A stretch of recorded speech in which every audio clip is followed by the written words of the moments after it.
Good evening, students. So, this is our lecture number 8 on Bharatiya Nagrik Suraksha Samhita and the Code of Criminal Procedure. So, last lecture में हमने section 26B, section 30 and section 31 of CrPC को in depth cover किया था. ठीक है, हमने अच्छे से समझा था कि इन payment of default of fine magistrates कितना इम्प्रीजनमेंट अवॉर्ड कर सकते हैं, उनकी कम्पिटेंसी में कितना इम्प्रीजनमेंट अवॉर्ड करना है for the default of payment of fine. फिर हमने ये समझा था कि अगर एक ही ट्रायल में सेवरल ऑफेंसेस को ट्राई किया जा रहा है, ठीक है, and the accused was found guilty for several offences, और सेवरल ऑफेंसेस की अपनी अपनी पनिशमेंट है. ठीक है, तो जो वो पनिशमेंट है वो कॉन्करेंटली रन करेगी या फिर कंसिक्यूटिवली रन करेगी, हमने इस चीज़ को बहुत अच्छे से समझा था.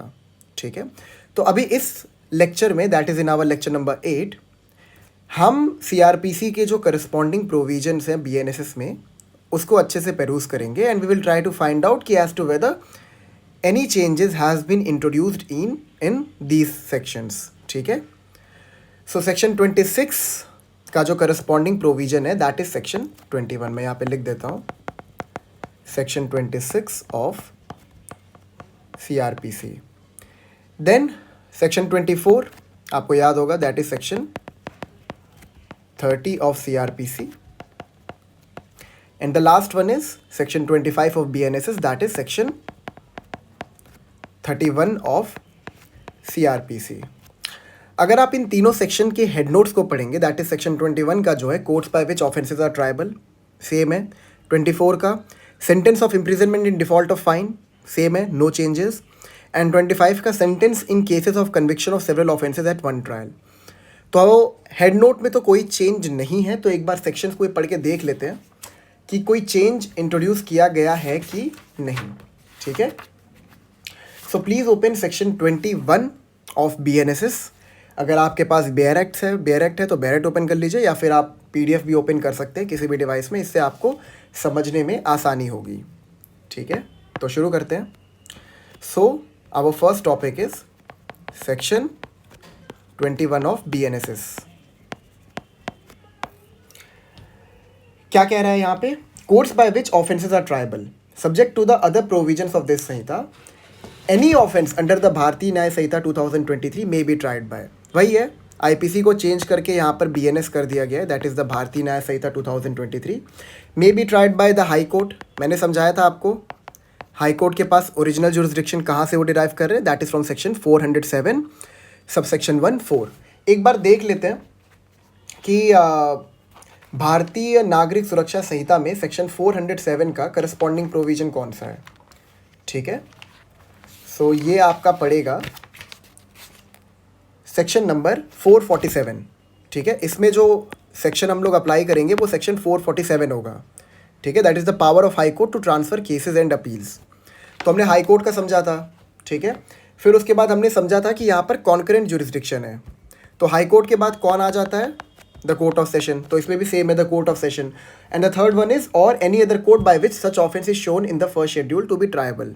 ठीक है, सेम है, कोई भी चेंज इंट्रोड्यूस नहीं किया गया है.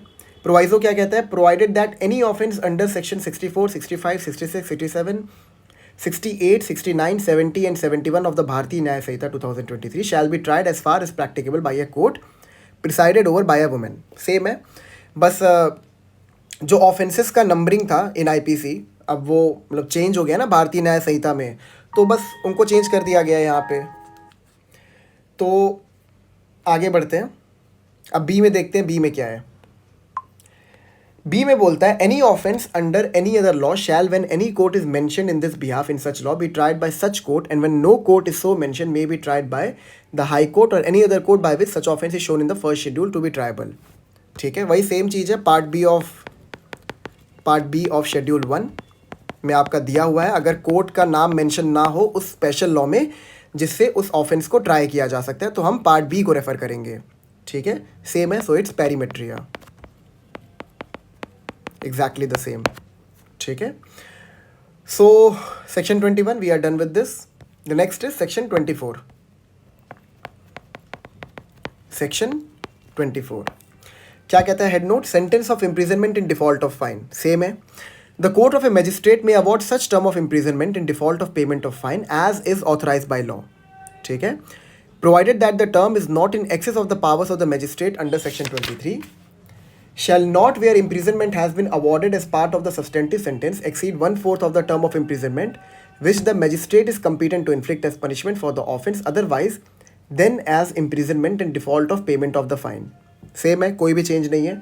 सबसेक्शन 2 क्या कहता है, the imprisonment awarded under this section may be in addition to a substantive sentence of imprisonment for the maximum term awardable by the magistrate under section 23. पहले CRPC में कौन सा सेक्शन था जिसमें कोर्ट ऑफ मैजिस्ट्रेट्स की power, sentencing power बताई गई थी, दैट इज सेक्शन 29. ठीक है, इसमें क्या कर दिया गया है, बस सेक्शन का नाम चेंज कर दिया गया, दैट इज सेक्शन 23. अब यहाँ पर कोर्ट ऑफ मैजिस्ट्रेट्स की सेंटेंसिंग पावर को इंश्राइन किया गया अंडर सेक्शन 23. ठीक है, तो 24 में भी कोई भी चेंज इंट्रोड्यूस नहीं किया गया है. So let's come down to our last section for today, that is section 25. क्या कहता है section 25? Sentence in cases of conviction of several offences at one trial.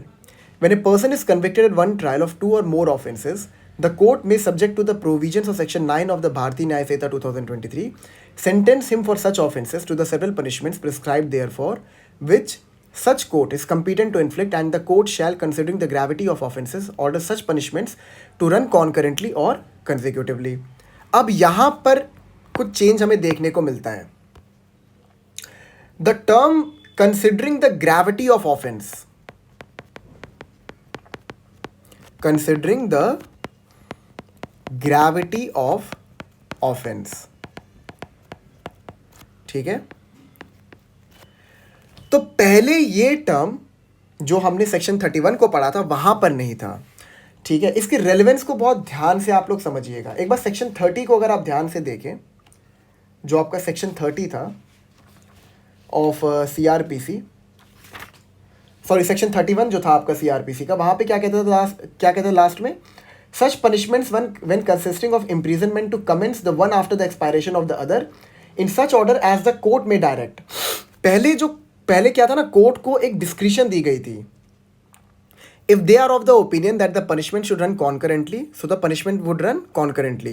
If they were of the opinion कि the punishment should run consecutively, so it will run consecutively. ठीक है, but अभी यहाँ पर एक चेंज ये इंट्रोड्यूस कर दिया गया है कि considering the gravity of the offence. ठीक है, मतलब अब जो कोर्ट का डिस्क्रिशन था वो तो अभी भी है, बट वहाँ पर ऑफेंस की ग्रेविटी के बेस पे the court have to award whether the punishment would run consecutively और कॉन्करेंटली. तो ये आप नोट कर लीजिएगा. ठीक है, ग्रेविटी ऑफ ऑफेंस का यहाँ पर एडिशन हुआ है अंडर सेक्शन 25 ऑफ BNSS. ठीक है, जिसका करस्पॉन्डिंग प्रोविजन हमें कहाँ मिलेगा, सेक्शन 31 ऑफ CRPC में. तो ये पहला चेंज इंट्रोड्यूस किया गया. आगे पढ़ते हैं. In case of consecutive sentences, it shall not be necessary for the court, by reason only of the aggregate punishment for the several offences being in excess of the punishment which it is competent to inflict on conviction of a single offence, to send the offender for trial before a higher court. Same है. Provided that in no case shall such person be sentenced to imprisonment for a longer period than 20 years. पहले कितने साल का था जो period था, that was 14 years. अब इसको बढ़ा के कितना कर दिया गया है, 20 ईयर्स. ठीक है, तो अगर जो पनिशमेंट है वो कंसेक्यूटिवली रन कर रहा है तो it can run for 20 years. Earlier it was 14 years. Clear है.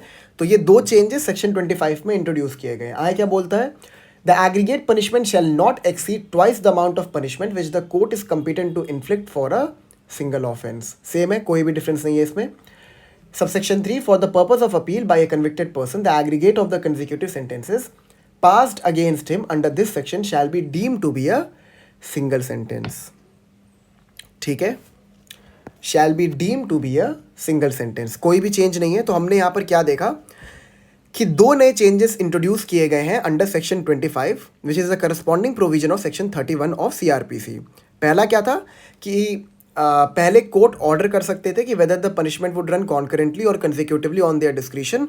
Now they have to go through the gravity of the offence in order to give the punishment of concurrently punishment को run कराने के लिए. ठीक है, मतलब हमने क्या समझा था, जनरल रूल क्या है, जनरल रूल यही है कि कंसेक्यूटिवली रन करेगा, ठीक है। बट अगर कोर्ट ऑर्डर करे तो पनिशमेंट जो है वो कॉन्करेंटली भी रन कर सकता है। अब अगर कोर्ट ऑर्डर करते हैं, ठीक है, कॉन्करेंटली के लिए या फिर कंसेक्यूटिवली के लिए, तो they have to take in mind the gravity of offence. जो सीरियस ऑफेंसेस हैं वहाँ पर मोस्टली जो होगा वहाँ पे कंसेक्यूटिवली ही रन करने के लिए कहा जाएगा, ठीक है। And the second change which has been introduced is from 14 years to 20 years, ठीक है। Are we clear with this? So thank you so much. अब जो नेक्स्ट लेक्चर होगा वहाँ से हमारी कहानी शुरू होगी ट्रायल की, ठीक है। नेक्स्ट लेक्चर में हम लोग कवर करेंगे cognizable and non cognizable offences. क्या होता है कॉग्निजेबल ऑफेंस, क्या होता है नॉन कॉग्निजेबल ऑफेंस, ये हम लोग अपने नेक्स्ट लेक्चर में कवर करेंगे, ठीक है। और असली कहानी सीआरपीसी की नेक्स्ट लेक्चर से शुरू होगी। ये सारे जो सेक्शंस मैंने आपको पढ़ा दिए हैं, इससे आपको बाकी सेक्शंस जो भी हम लोग आगे पढ़ने वाले हैं ना, उनको समझने में काफ़ी आसानी होने वाली है, ठीक है। सो थैंक यू।